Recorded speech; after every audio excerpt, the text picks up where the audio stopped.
जालना में कांग्रेस के वरिष्ठ नेता पृथ्वीराज चौहान ने भारतीय सेना के ऑपरेशन सिंदूर पर विवादित बयान दिया।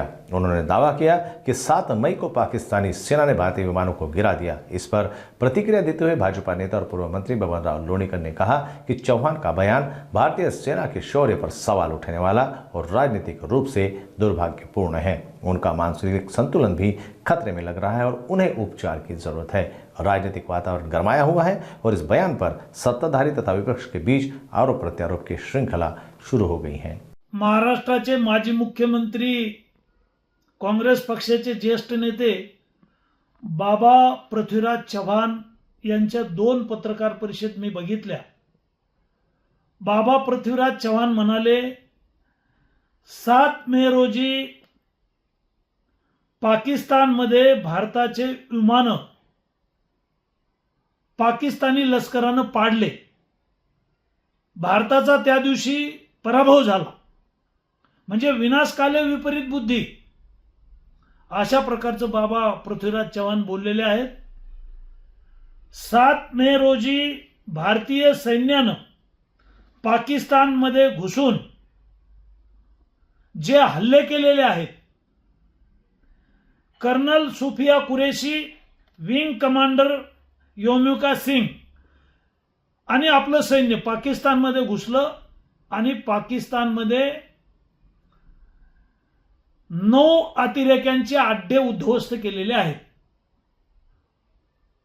पाकिस्तानला चारी मुंडाचित केलेला आहे। बाबा पृथ्वीराज चव्हाण दुसऱ्या प्रेसमध्ये म्हणाले, देशाचे पंतप्रधान नरेंद्र मोदीजी हे बदलणार आहेत। 19 तारखेला